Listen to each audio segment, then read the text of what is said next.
Shalom Israel, we're the Israelite School of Universal and Practical Knowledge. We started out on 1 West 125th Street, Harlem, New York, under Commander General Yohanan, Precinct Officer 5000 Kasar Pakai. This is the Wednesday night, it's like a Thursday night scripture breakdown for ISUBK Northern California, ISUBK Sacramento, Bay Area, all over the zone. If you're in the area, make sure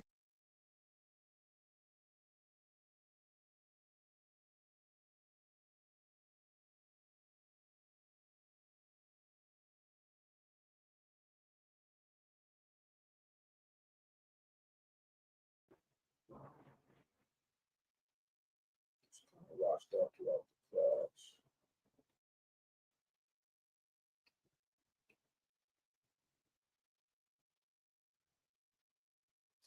Shalom.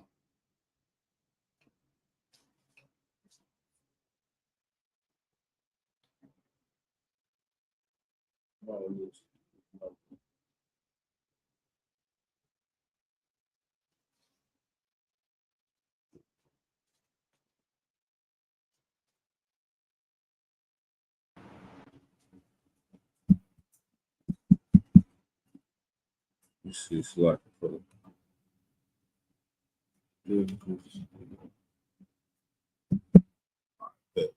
should be to walk from there. All right. Right now, let's go ahead. We'll clap it up. You know what I mean? All right. Any questions in the room?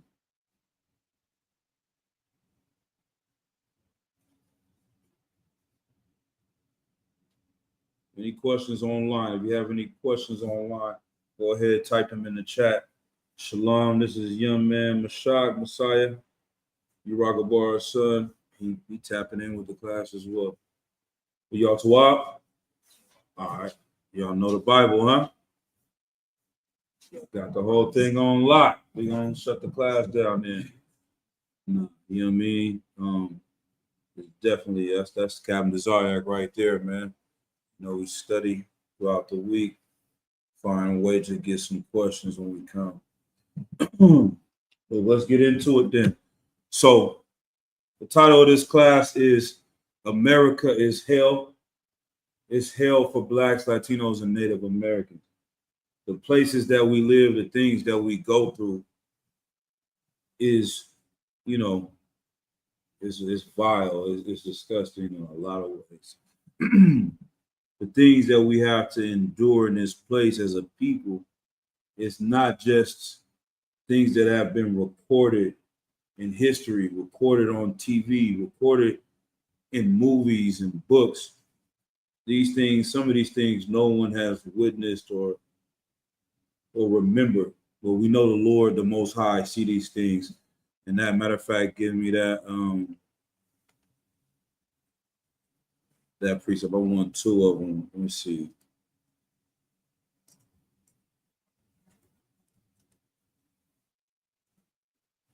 Give me the book of Revelations, chapter 6. Let me see.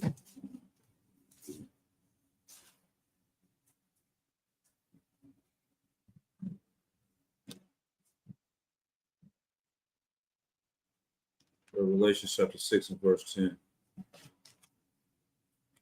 This is the book of Revelations, chapter 6 and verse 10. Mm-hmm. And they cried with a loud voice, saying, How long, O Lord, holy and true, dost thou not judge and avenge our blood on them that dwell on the earth? Right. And so this is, you know, future prophecy about the things that have been happening to the children of Israel.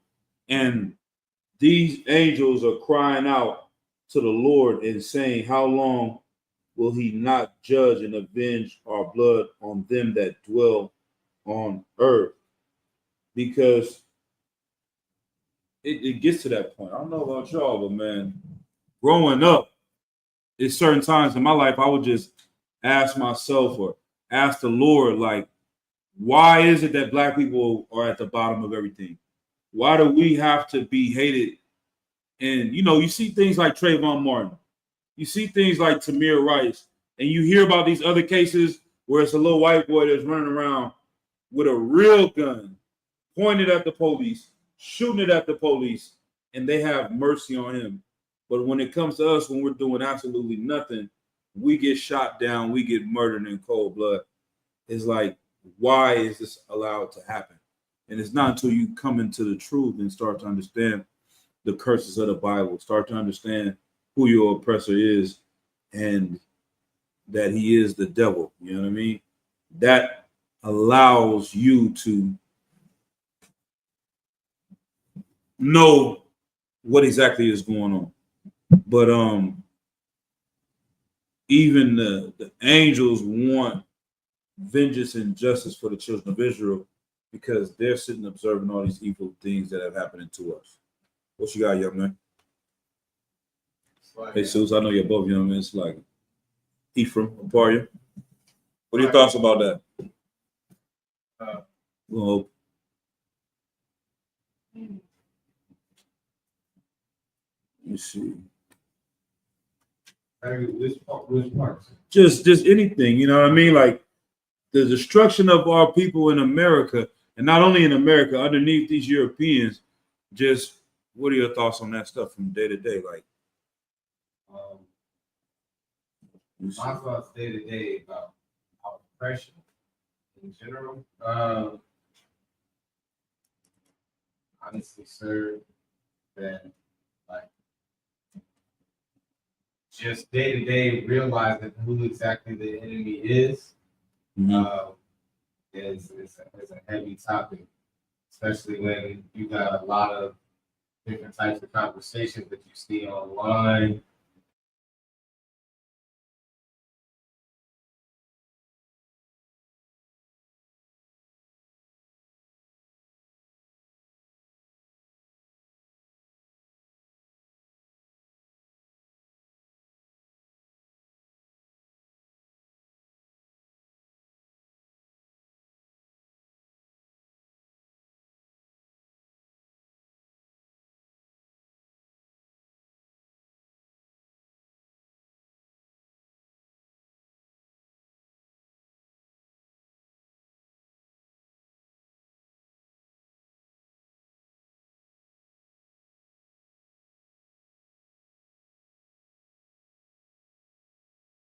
the one that's dealing with this, well, you might have to get a new mic or at least a new plug.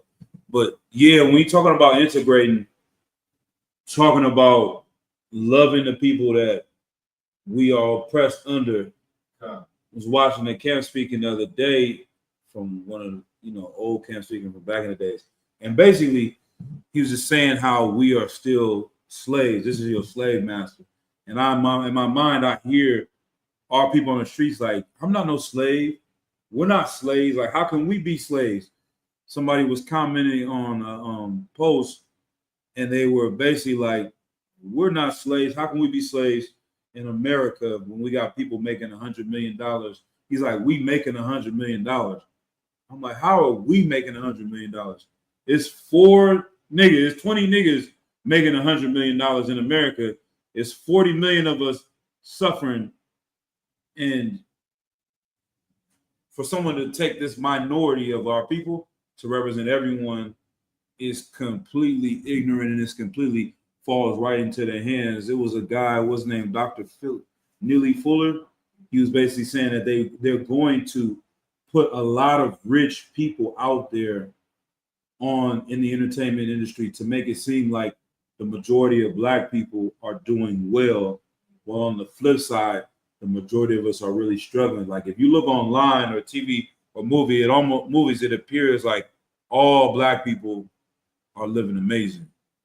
You watch a Tyler Perry movie, every house they go to, these niggas are living amazing. Right. But then you go to the hood and the ghetto and the barrio around America and the Caribbean and Mexico, South America, is not the reality of our people. But it allows them to mess us over even more by putting this image out there. So, what's the last thing I'll say on this, man? for them to tell our people that we're free, right? But we've been through captivity. When was the point in time where we got justice as a group and as a nation? I think that would go a part of being free.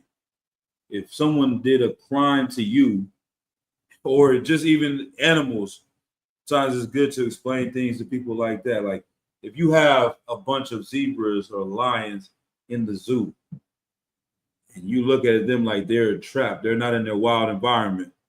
You say, okay, we're just gonna open up the whole zoo. Y'all can move around from the zebra part to go over to the part where the pigs are at. You can go over to the part where the birds are at. That lion is still inside the zoo. That's all they did. They didn't bring us home. They didn't cut us a check and say, oh, you can go back to where you come from. Here's some money for the things that you suffered. They dropped us off right here in America, told us to pick ourselves up by the bootstraps by going and working for the same families that enslaved us. You know what I mean? So how is that really free? And the cold part about it is the worst thing they did to us was mess with our minds. You know what I mean? We was talking about that earlier with the sisters, our women, how destroyed they are, going from man to man to man. Brothers fighting to deal with a woman that's dealing with someone else. How evil and wicked that is to put that as a part of our culture. Like no one else promotes adultery as a part of their culture. You don't hear Chinese songs like, oh yeah, I got your woman. Oh yeah. East Indians don't make songs about that. Arabs don't make songs about that. Like no other culture promotes that or would allow that to be promoted in their community except us. You got anything, young man? Go ahead. Sir. I was going to say, if you watch a lot of the YouTube interviews with the football players, the basketball players, they'll tell you most of their money gets cut between like the agent. You got to pay the Right. agent, the manager. Right. You got to pay your dues to the NFL or to the NBA. Right. For like Hall of Famers and stuff like that. And you got to pay your taxes. And most of that money ends up being gone once you get it. Right. And if you look at the average, you look at the statistics, you look at the average athlete, their careers only last for no more than 4 years, and they all end up going broke. Exactly. Majority of them. Yeah, get that brother a hand. You understand? And that's heavy. What you bring out is so heavy because to me, even as a kid, if you don't really know money, even when they're like billionaires like Jay-Z, it's not a lot of money if you want to take care of everything. Like we put all our pressure, we got all these billionaires. Jay-Z couldn't rebuild a couple blocks in Oakland, East Oakland, let alone fix Oakland, Compton, Richmond, Vallejo. Like, what do you want me to do with my $1 billion? You know how little that is in the scheme of building a nation? That you literally use trillions of dollars to run and operate this country. So their money is really nothing if you had to divide it up with everyone. You know what I mean? But even inside of that, now you don't understand money. You get a check for $20 million. Like you said, half of that is already going to taxes. So you're down to 10. 10% of that is going to the agent. So now you're really down to what? 9 or no, family, you done already spent $1 million on the house. You down to 9. You gave $100,000 to the agent or $200,000 to the agent because they're taking it off of the $20 million. They're not going to give you the 10% off of that $10 million. They want 10% off the $20 million. You only really seeing 10. So they went inside of that. You're going to blow it on jewelry. You're going to blow it on women. You're going to blow it on the clubs. You have to make that 10 million last for the next 50, 60 years. And you spending over $1 million a year. So it just, how is it going to work? Like you said, you may only work for 4 years. The average NBA player is not making even that 20 million. They're getting 800,000. They're getting 500, couple million. You know what I mean? So all of that is such an evil play for people to do that. I don't know if you heard this one thing, and we'll get our next precept. It's like 400 people that work in the NBA in any given year. 400 people is nothing compared to 40 million people in America. When I lived in a small town, most people, y'all never heard of Ruston, Louisiana. Never heard of it. Exactly. One of the best jobs in that town was working at the Methodist Children's Home. You could basically, when kids got in trouble, they don't have juvenile hall in Louisiana. So you go to the Methodist Children's Home. It's like a church, but they set it up where you can stay here for a couple months and while you're dealing with your case, and then they'll send you back to your family. But long story short, 400 people worked at this place in this small ass town. 400 employees. And niggas couldn't get a job there because all of the positions were taken.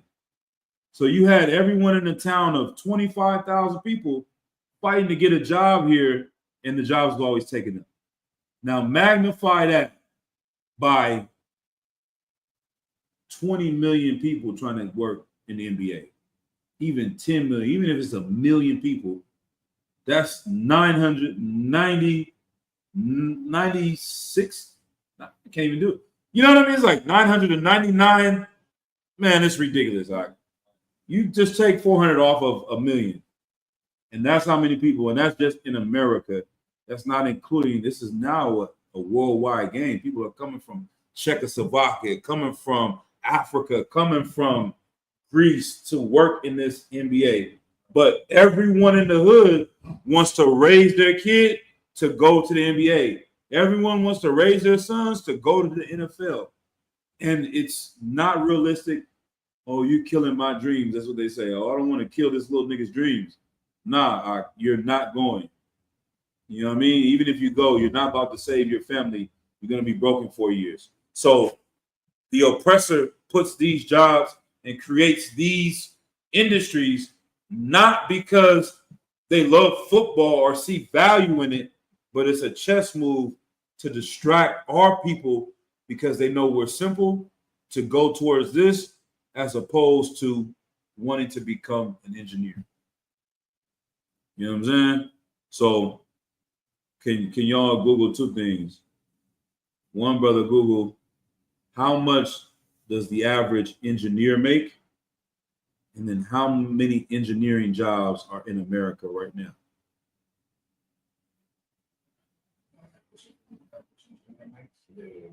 You know what I mean? We'll get our next precept.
nation without people at the bottom?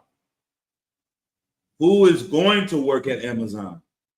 White people are like, I'm not going to work at Amazon. I'm going to get one of these 1.8 million jobs as an engineer.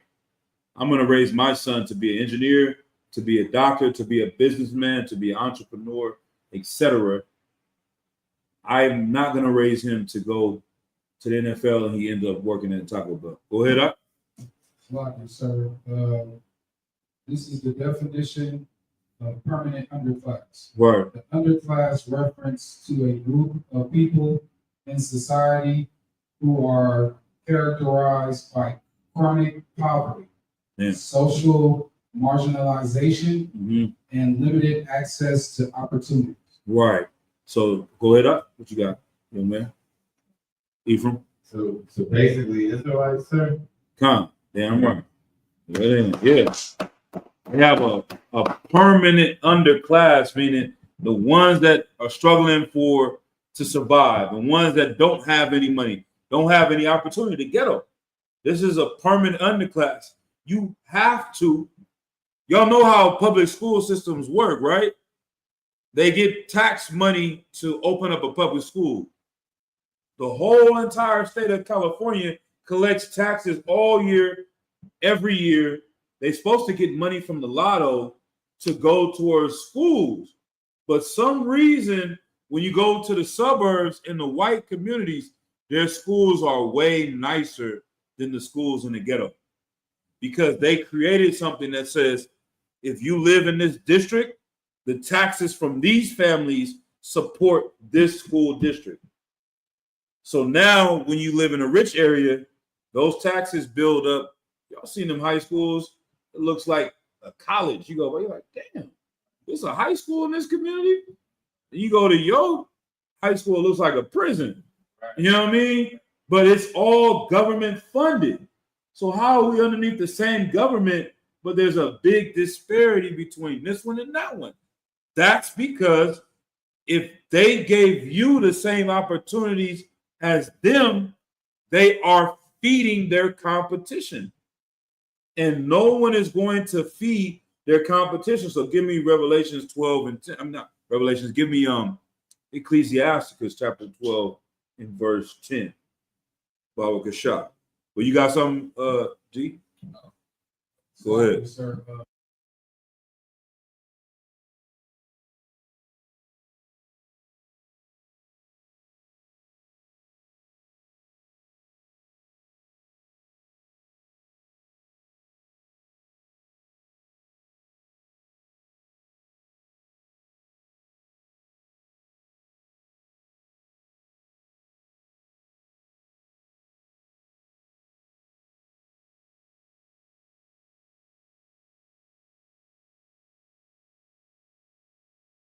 wretched, probably most impoverished schools that you have, and probably considered one of the worst school systems out here. Right. And it's most when you go out there to the suburbs, like Danville and Alamo and San Ramon, a lot of the majority of that population is either white or Asian. Right. Right. You know what I mean? And it's not by coincidence.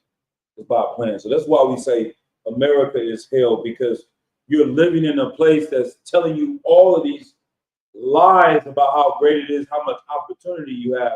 You can make it out of here, but the reality is the odds are stacked against you, and they are using some of the most intelligent people on planet Earth to box you in this corner to get this result. So our job is to see what is going on and warn our people to prevent them from going down that pathway. Right. So if you tell someone, son, hey, you're 5'9", you're not Stephen Curry. You don't get up at 5 in the morning and shoot 1,000 shots.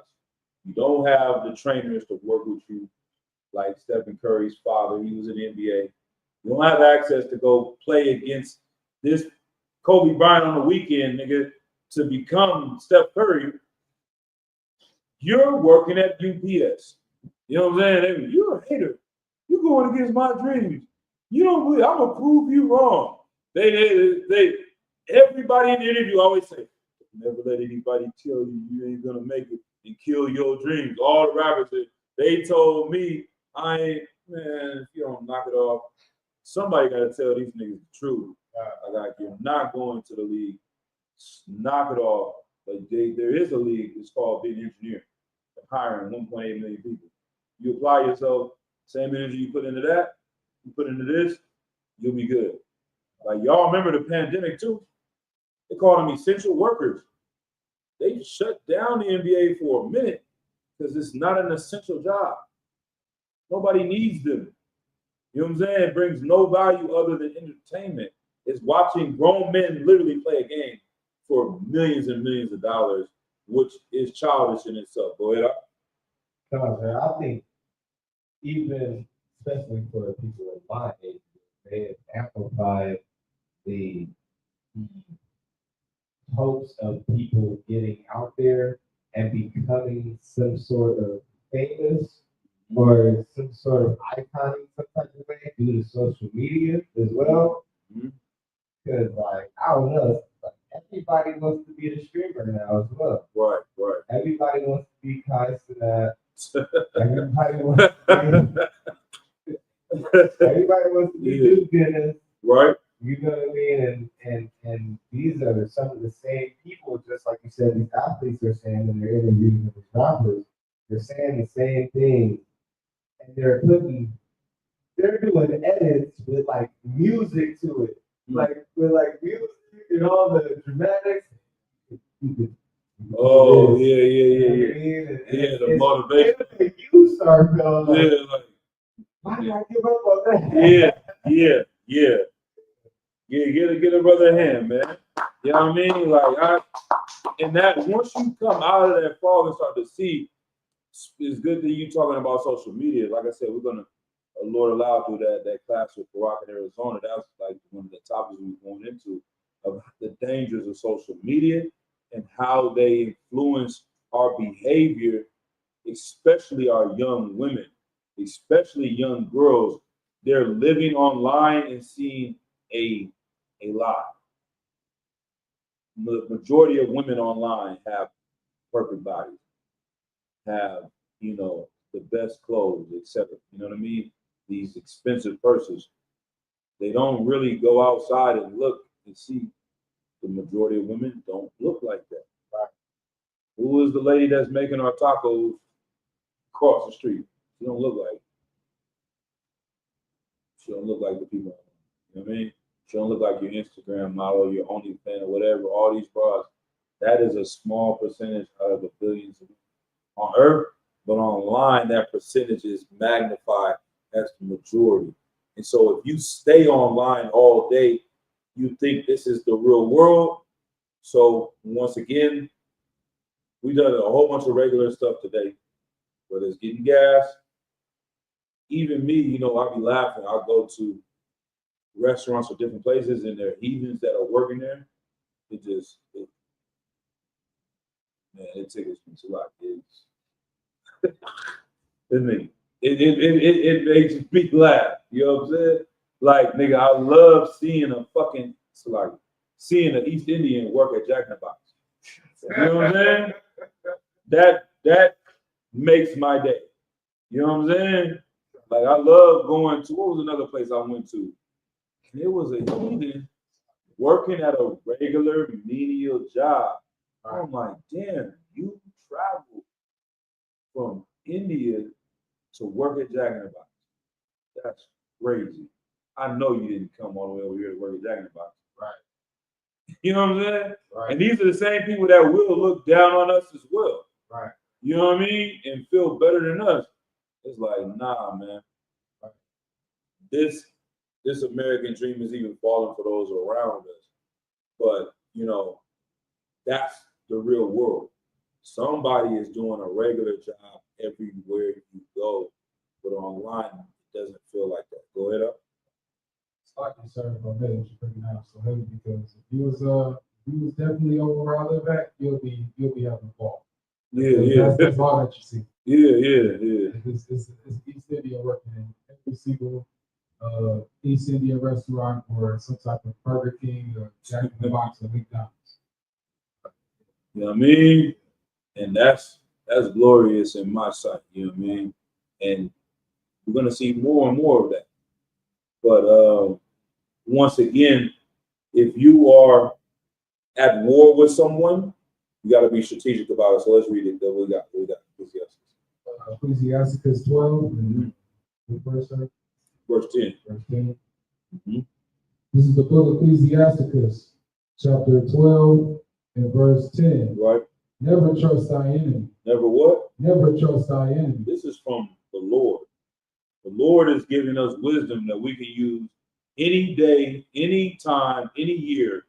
You should never trust your enemy. It seems like common sense if you are about war. If you're not about war, then you just live in life like everybody's cool. No one can be your op. No one can be enemy. It's why we should be the only ones that should be able to teach the Bible. Right. You know what I mean? It's not made for women to teach the Bible because they don't think about war. You know, Captain Zara was talking about men lie to women to game them up to do certain things, and then they get mad at them for believing the lies you told them. Like, how could you be so stupid? But they're naive and they're not built to think about war. So when you hear this pastor saying, love all people, love all nations, it sounds good, it makes you feel good, but they're not realizing he's plotting on your money, and that no matter if the Pope says it or not, he doesn't believe it. He doesn't really love all nations. It's a lot. Hey, Shalom, you ever trouble with that? But yeah, they don't believe it. These oppressors, they don't honor what they're gonna say, because that's war. How it's way easier to fight a war if someone thinks of you as a friend as opposed to an enemy. So read it again one more time. Never what? Never trust thy enemy. Right. Go ahead. For like as iron rusteth, so is his wickedness. Right. How do we know our oppressor is the enemies? And I want to precept.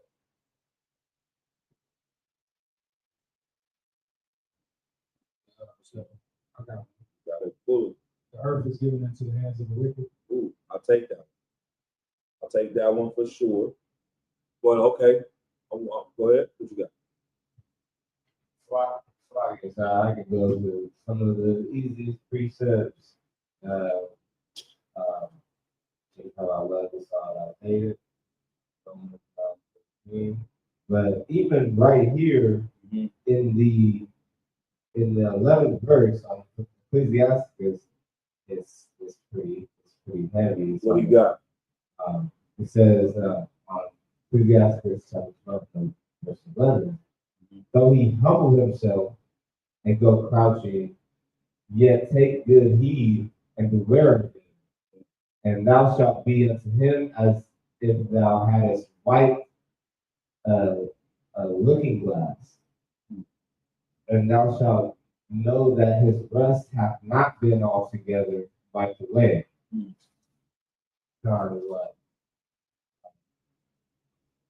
Like, I remember in a different class that we were having, so you was talking about like people having that white friend, like just because the homie Roach is cool, like, you know what I'm saying? You might get high with the homie Roach and all that. Like, that don't mean he's not a part of a certain group of people that have a spirit on them that can't be taken away from them because they are literally born. Right. What's on Christ? And that's once again, like, no one, when you look at things as war, you look at things as nation versus nation, it should just clear up our mind state a whole lot easier. You don't go Ukraine versus Russia. All of the Russians are horrible people that hate Ukrainians. There's somebody's grandma that will give cookies to the Ukrainians the same way, open up the door and do all that. Has nothing to do with our people are getting murdered by your people, we cannot be together until this stops. You know what I mean? I'm not gonna go. The perfect example that I always use is you have a bunch of 1,000 poisonous snakes at your door. 100 of them are not poisonous. Are you gonna sit there and try to figure out which ones are the ones that aren't gonna kill you, or are you just gonna close the door? You know what I mean? That's wise to do. So we know these are the odds, these are our enemies. We have no business trusting them. Because when you trust them, this is how you end up getting hurt. You know what I mean? Yes, I'm not. Go ahead. Sorry, sir. I have one more. Go ahead. Yeah, I want to. This is Malachi 1:4. Y'all going different directions, man. But I said the question was, how can we prove in the Bible the people that run America are the enemies of the children of Israel? There's one clear cut. But let's see what you got. This is Malachi 1:4. Whereas Edom saith, we are impoverished, but we will return and build the desolate places. Thus saith the Lord of hosts, they shall build, but I will throw down, and they shall call them the border of wickedness, and the people against whom the Lord has indignation forever. That's a solid precept, but it's in there. I'll give you all that in. Enemies. You should know this is very.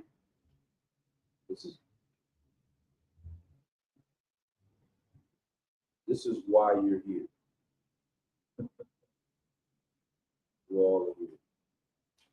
There's one precept, everybody knows.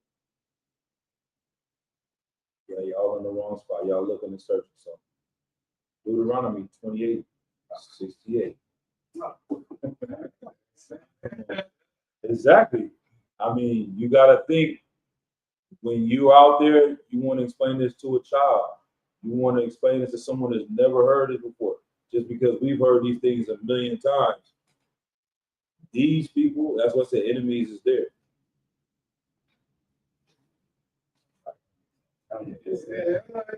What?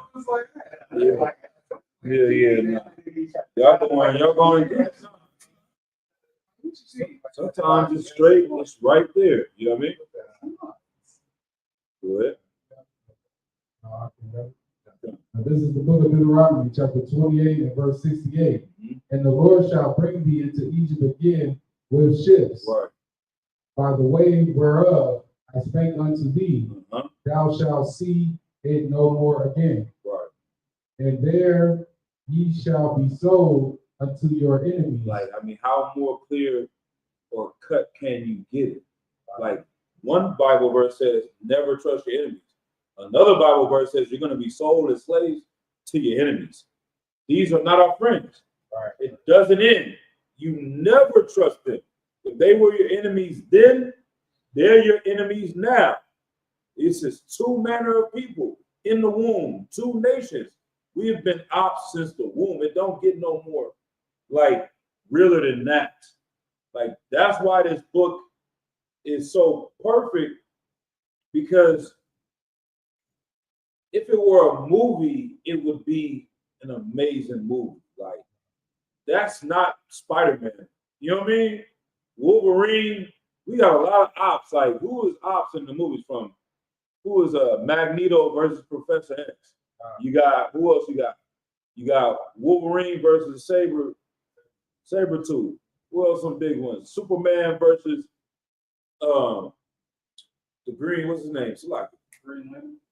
Is it the Green Lantern? No. Superman versus the one that gets the kryptonite. Lex Luthor. He got all these big, everyone has a major op, Joker and Batman. None of them were twins, my nigga.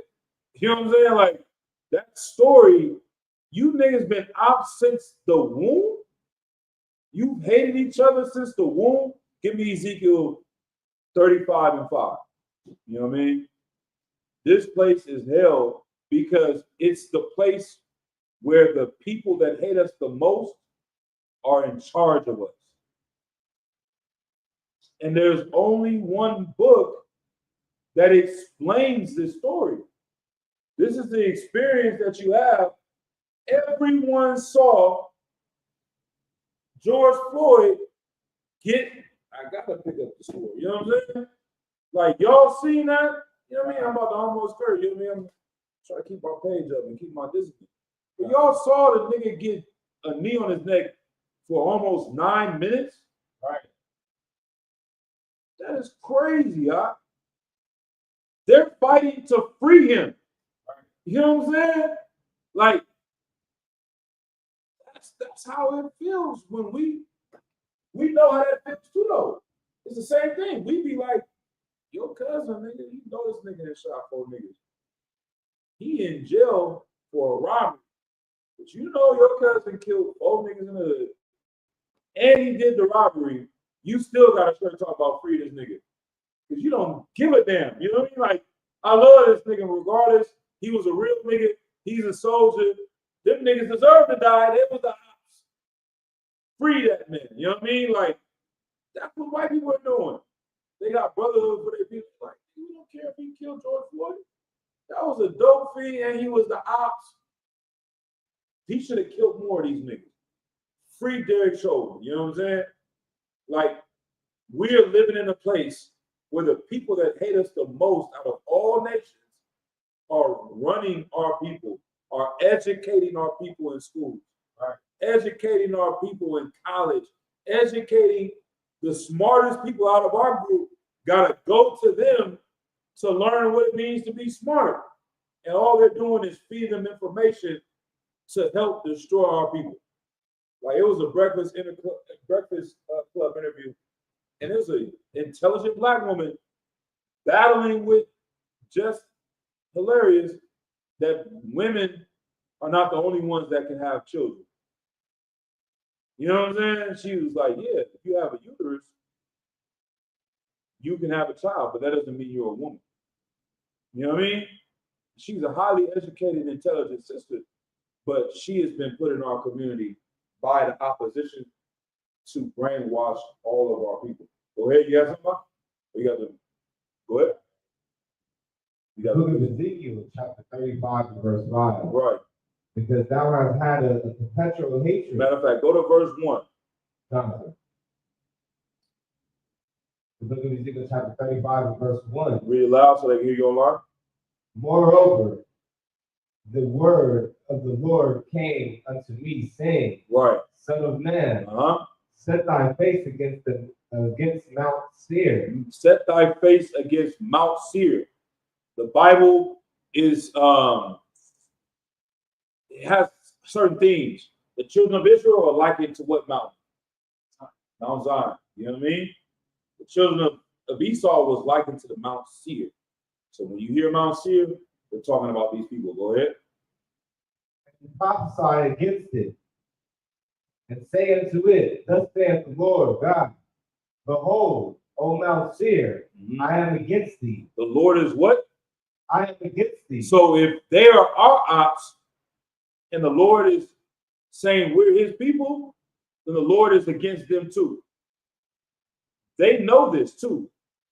Like that villain in the movie, his twins with the one brother, and the one brother is the favorite brother. You see what I'm saying? Like, damn. Not only have we been scrapping since the womb, and I hate you just because I just don't like you. Like, okay, you can chill in the sun. I can't. You unbreakable. You can jump and run. I seen niggas get hit by a bus. Y'all ever seen that before? Back in the World Star Day, I seen niggas get hit by buses and hop up and walk. They like, sit down. I'm good. Next thing you know, he hop up and he walking off. They like, nigga, we supposed to call the ambulance. Like, I've seen niggas jump over cars, seen niggas do amazing things. Imagine being an oppressor that can't go outside in the sun for 20 minutes without coming back, burnt up. Can't jump, can't knock women, can't do this, can't do that. And then you seeing your father have pride in him, you like, man, I hate him even more. You know what I'm saying? It's like, nigga, the Lord loves the children of Israel. We're the apple of his eye. and he hates that other son, which makes that other son hate you even more. Right. You know what I mean? That envy, that hatred, that covetousness. Like I'm saying it wrong.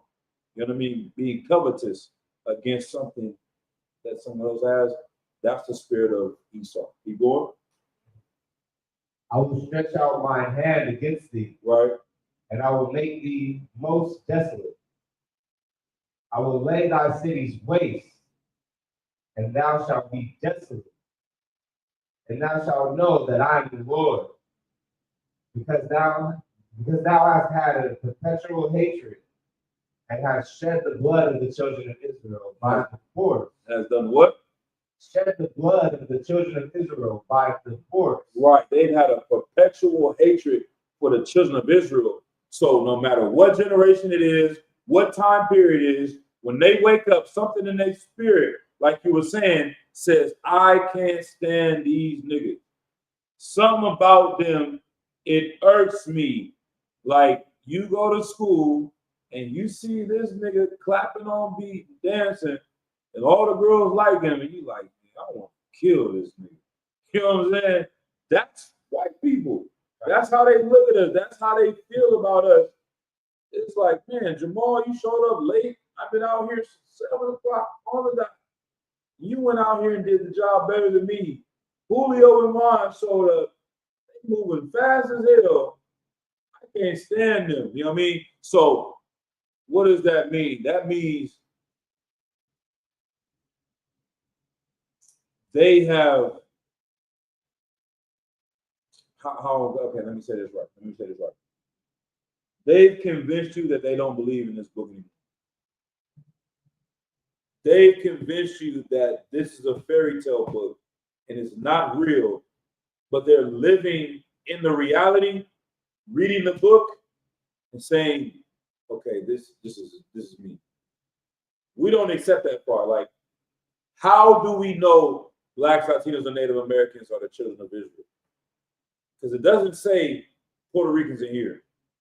It doesn't say Black Americans in here. How are we able to identify who the children of Israel are according to the Bible? Go ahead. By the curses. By the curses, right? So we went in here, read this book, saw the curses, and said what? This is the only people that can match this. Exactly. Right? So now look at it from their perspective. They read the Bible, they're not fitting the curses, they're fitting the other side of this equation, and they're like, okay, yeah, this is us. We cannot be them because this story doesn't fit us. But this side of the story does fit us, and everything in this book is saying God hates us. You know what I'm saying? So then how would you feel about God? You know what I'm saying? Get your rock on, you know what I mean? Have you been to a rock concert lately? They tearing up the Bible. They got the cross upside down.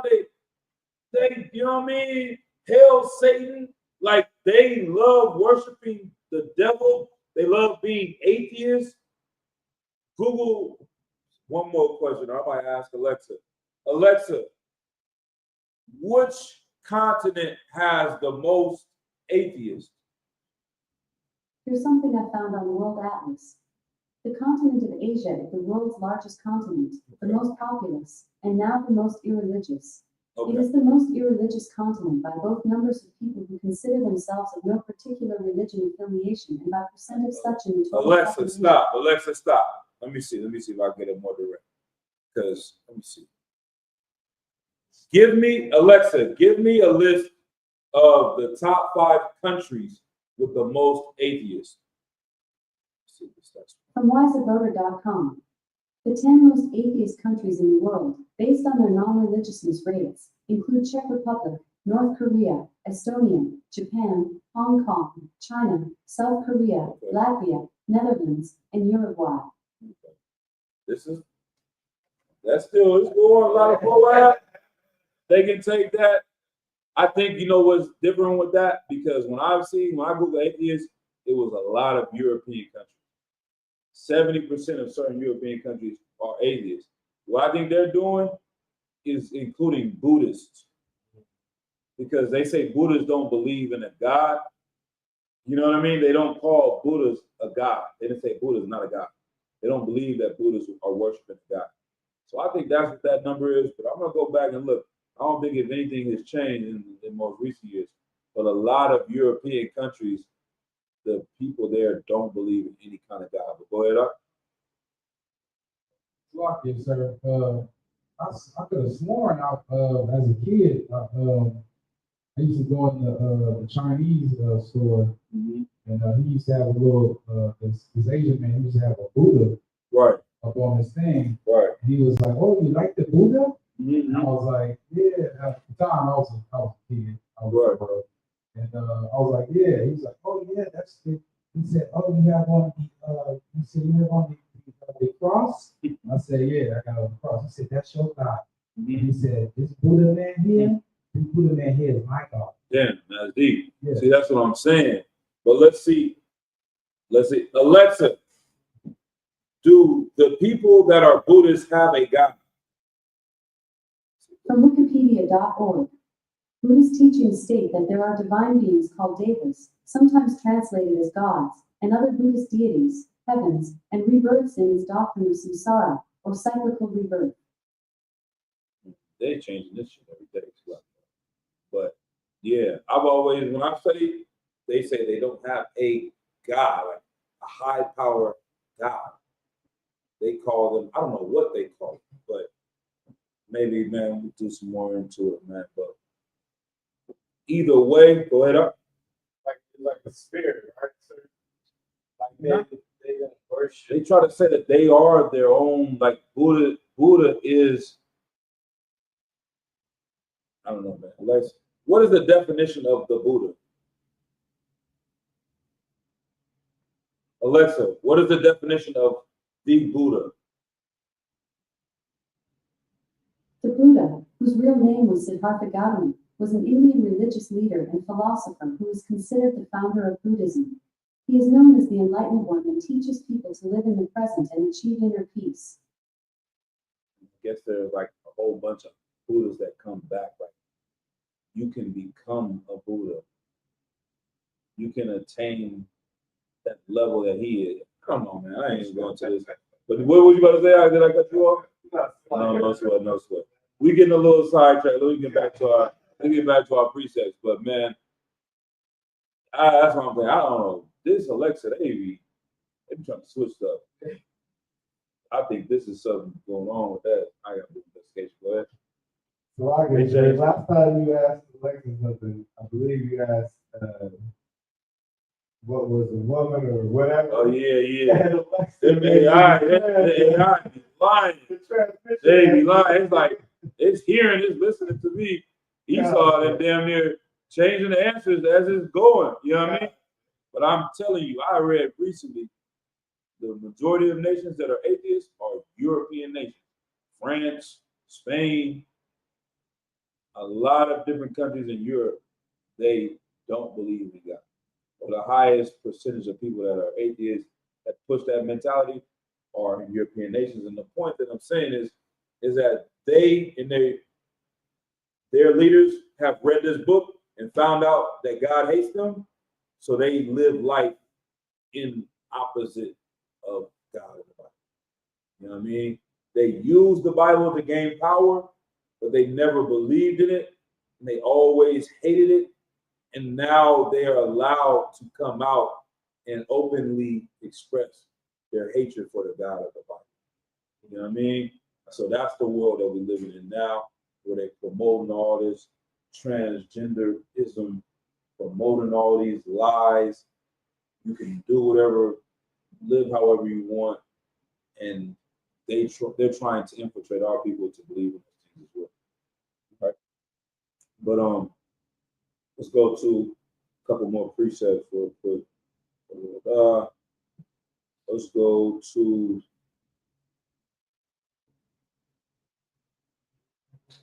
let me get Lamentations 5 and 11.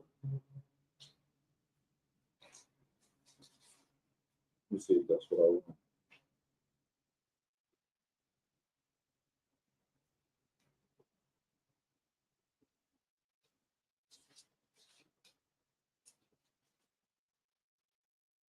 Matter of fact,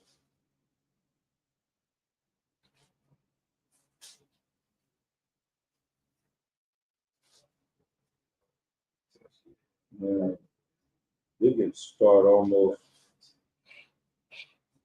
Man, that's a lot in here. But this one, we're just gonna start at verse 1 and come down. These verses right here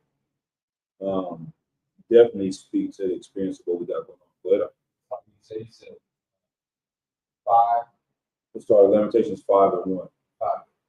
We'll go on down to 11. This is the book of Lamentations, chapter 5, and verse 1. Mhm. Remember, O Lord, A little bit louder. remember, O Lord, that it has come upon us. Consider and behold our reproach. Our inheritance is turned to strangers, our houses to aliens. Right. We are orphans and fatherless. Our mothers are as widows. Right. Remember, O Lord. One more time. Remember, O Lord, what has come upon us. Consider and behold our reproach. Right. What does the word lamentations mean? You know? Right. To lament means to bewail, to mourn, to cry out. You give us the official definition now. This book of Lamentations was written because it was a time of mourning for our people. Go ahead. Lamentations definition: the passion, expression of grief or sorrow, weeping. Right. This whole entire book was written about the grief and sorrow that the children of Israel were going through. So we're telling the Lord to remember these things that we went through. Verse 2.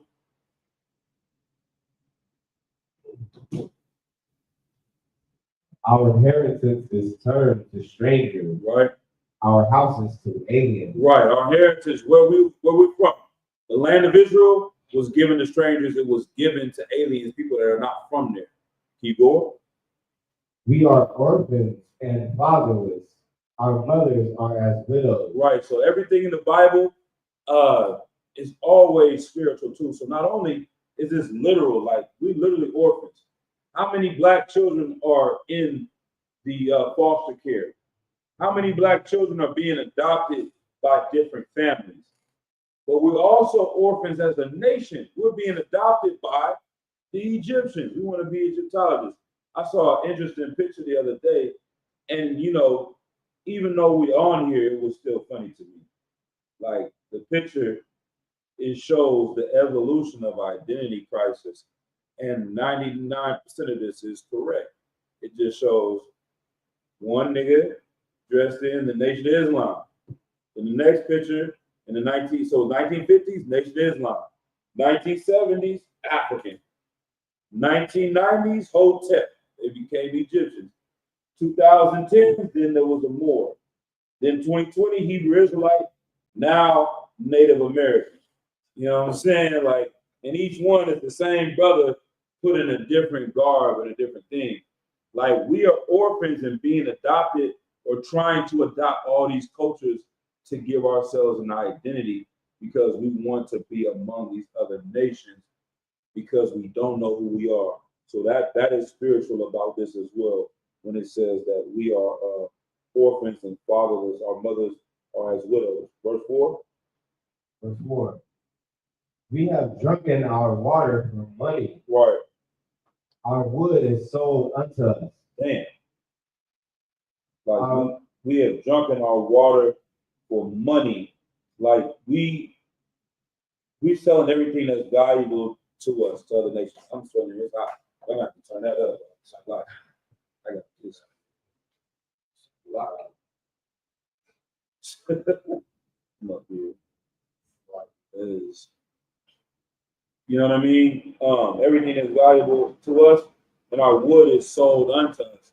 Like the things that we work for, our land, they're selling it back to us.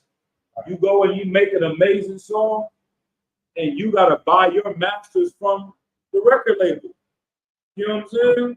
You got to buy your way out of your contract when you're the one making the millions of dollars for this organization. I mean, keep going. Verse 5.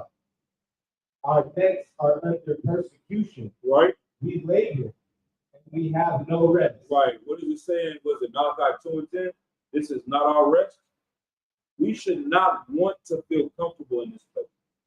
No matter how much money we can get, if you're living great, having an amazing life, like these famous people are, you shouldn't feel comfortable if your people are suffering. You know what I'm saying? So no matter what I get, this place is not my rest. I can't sleep at night while my people are suffering. And that's why they do those things with all these free cars to get all these dirt on these niggas. It's because it allows them to be manipulated by their slave masters. And you're not going to fight to free the niggas in Harlem. You're going to get high. You're going to have orgies. And you're going to do these things. And that's all your life can be about. It's the pleasures of yourself in your life. Eating great, having all kind of sex, the seriousness, as they say, and that's it. Like, that's what the movie The Matrix is about, too. You know what I mean? They're like, oh, you want to get this steak? You can have all the money, you can be rich, but live in the Matrix, we'll put you back in the Matrix as a great life as long as you turn on your people. That's what they're doing to these celebrities. But everyone else, we don't get no rest. We got to work in order to survive in this place. So if the reason why we got into this condition is disobeying the Lord, we're going to have to get out of the same way, and that's by obeying the Lord. So that should be the fuel of our fire coming into the truth as priests and prophets, as men of the Lord, to continue this work, to continue doing these things in order to fight for our nation of people, man. Because if you love being in this place, you won't want to fight to get out. But if you realize that you find a reason to hate the condition you're in, that'll keep you moving. You know what I mean? That's why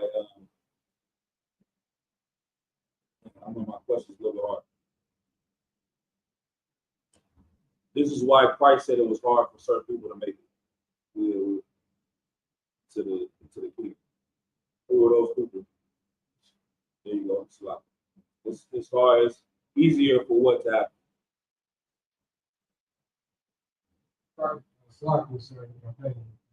Christ said it's easier for a camel to go through a needle. A needle, right? A needle than to a rich man.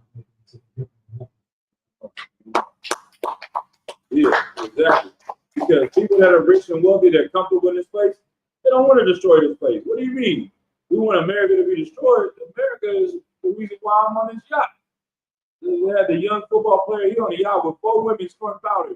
Y'all heard about that yesterday? I don't even know who he is, but he's not Cardi B. He got all types of other girlfriends, scoring powder on the pool, on yachts. He living it up. How would I want this place to be destroyed? This is the place of my rest. But this is not how the Lord wants it. Let's keep going. Verse 6. He had given the hand to the Egyptian and to the Syrian to be satisfied with bread. Right. We work for them, and all we get is just the food that we eat. They get everything. All we do is get crumbs. Right? Keep going. Our fathers have sinned and are not, but we have borne their iniquities. Right. Even though they're dead, we have to deal with the things they've done. So that's the same thing. Like your father was a drug dealer. Your father was in a gang. Your father was a criminal. Your father left your mother. Your father was dealing with whores or pimping. Like those things, these generational curses we have to deal with is what they're talking about here. They went away from the laws, but we have to deal with those things. And it's also because we are our fathers. We were those men back in those days, breaking the laws back then. We got to deal with them. Let's keep going for concept. All right. Servants have ruled over us. Right.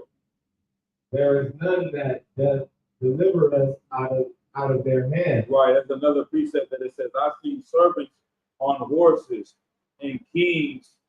It's like I don't want to paraphrase it wrong, but these people are servants. It said the elders shall serve the younger. The one that came out first is supposed to serve us, but for some reason, the servants of our people are actually ruling over us, right? Keep going. Are you looking for that? Yeah. But that's it. No, fuck this, I was gonna say, the precept is, I have seen servants upon horses, Right. kings, on the ground. And princes walking as servants. Yes. Ecclesiastes 10 and 7. Yeah, there was actually an image of this in New York. I've seen the statue. They took it down now, but this statue perfectly represents that in the Bible. Go ahead. God. Verse 9. We get our bread with the peril of our lives because of the sword of the wilderness.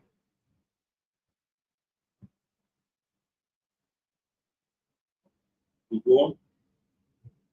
Our skin was black like an oven because of the terrible famine. Right, keep going. They ravished the women in Zion and the maids in the cities of Judah. Right. So all of these different things that happen to our people. I'm going to show you that statue real quick, and we will close out right now with the earlier one that you want to start up guys late. Statue.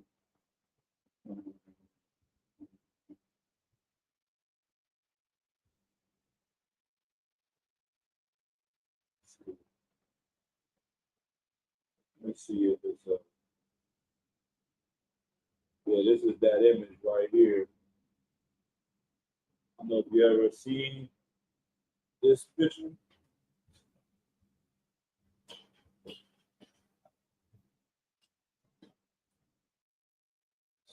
See that. Judite, Native American, on both sides of that horse. And you got the servant, the white man riding on the horse.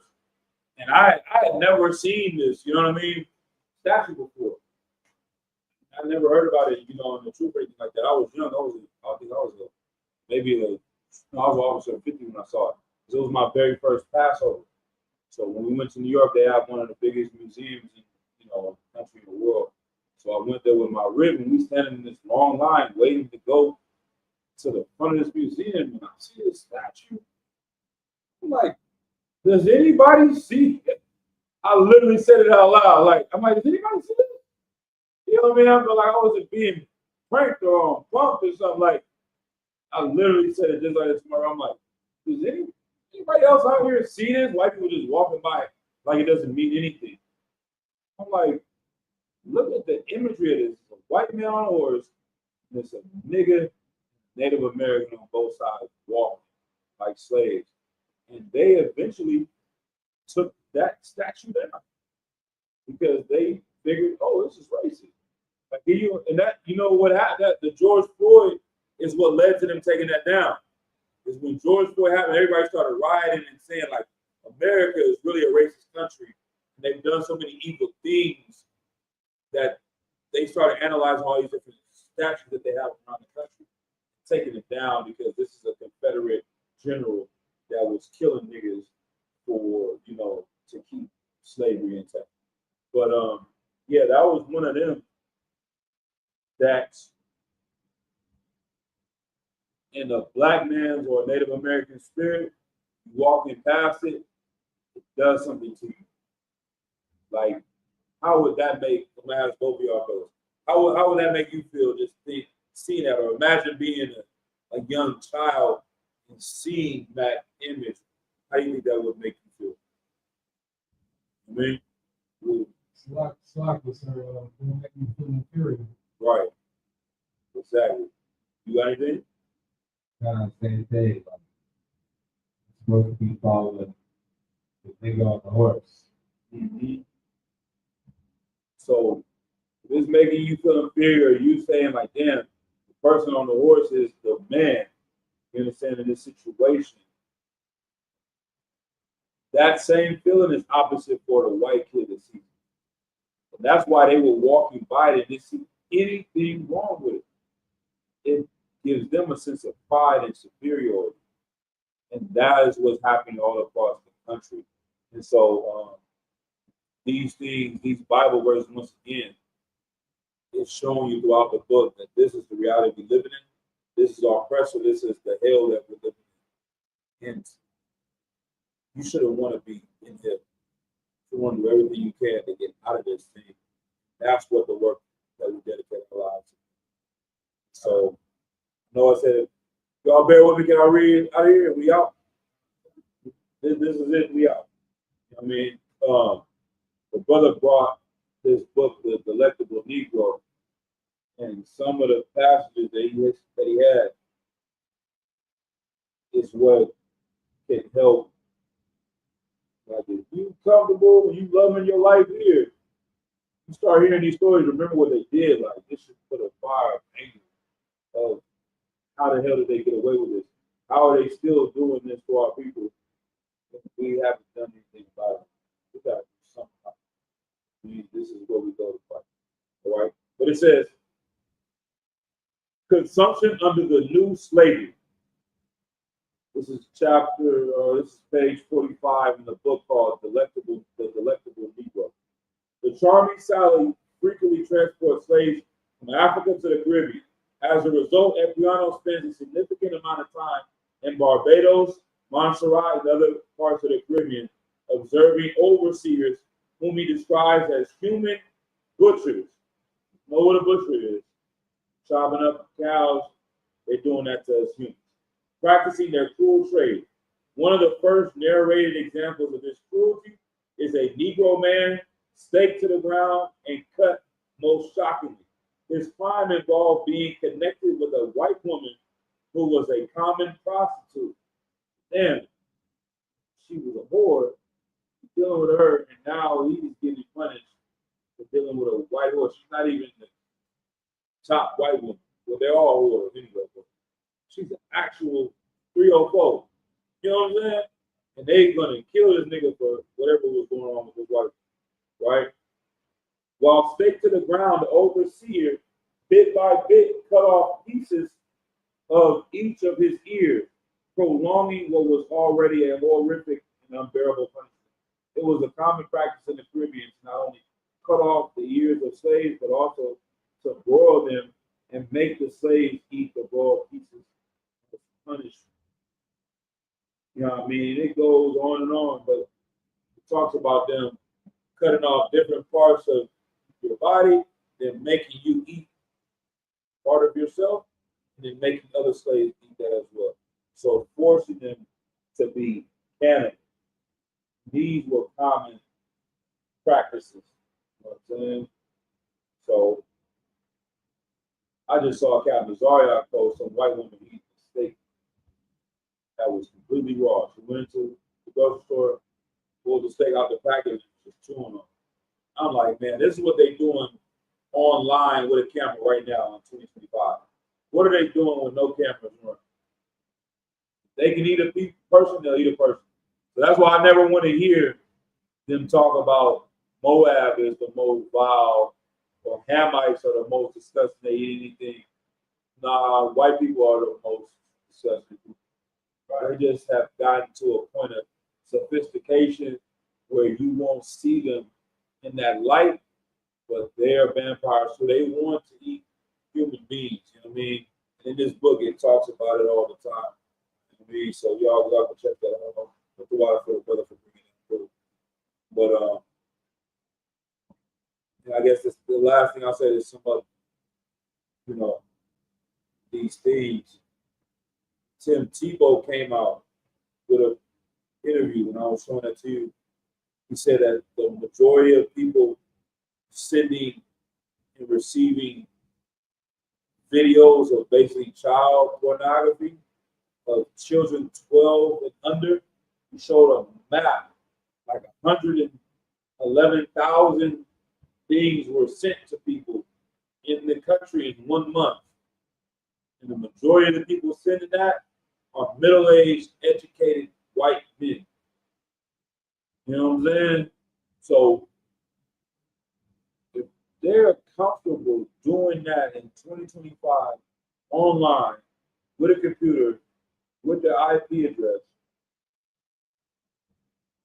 if all hell breaks loose and there are no rules in society, those same white men are going to come out, rape children, kidnap children, do all manner of disgusting things. You know what I'm saying?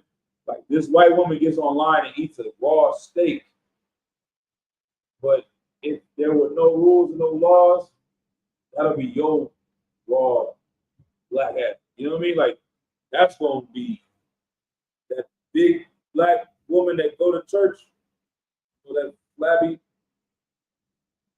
arm. That church arm look like a hair lock. She eating hair locks. That white woman is looking like that's delicious. You know what I'm saying? That white man is looking like I got to have that. You know what I mean? Put that on the grill. You know what I mean? Or even raw. So these are the people. We don't really see them how evil they are.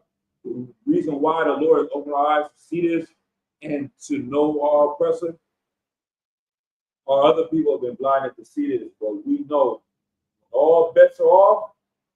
They will start showing you how wicked and evil they really are. And it may be too late for our other people to see it.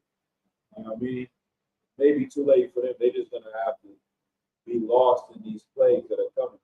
But we're trying to warn them right now in books like this to open someone's eyes to see the things that they want us to forget that happen. This is still in them to do these things, even worse.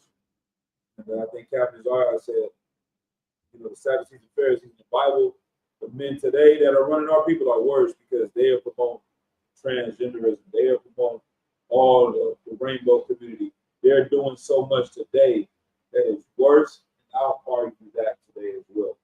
Like if this is how evil they were 400 years ago, imagine how evil they are when you can fly to Guam overnight, fly to some little island. If you look at a map, there's so many little islands in the Philippines, South America. You know what I mean? You never heard of these places.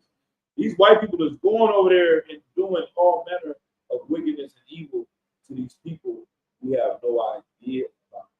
And so, yeah, never trust your enemy. That's all I gotta say on that.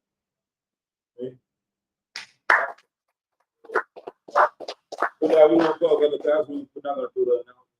Online, we're gonna shut it down. But Shalom, never Shalom, Shalom, brothers. You know, Shalom, Shalom, Shalom.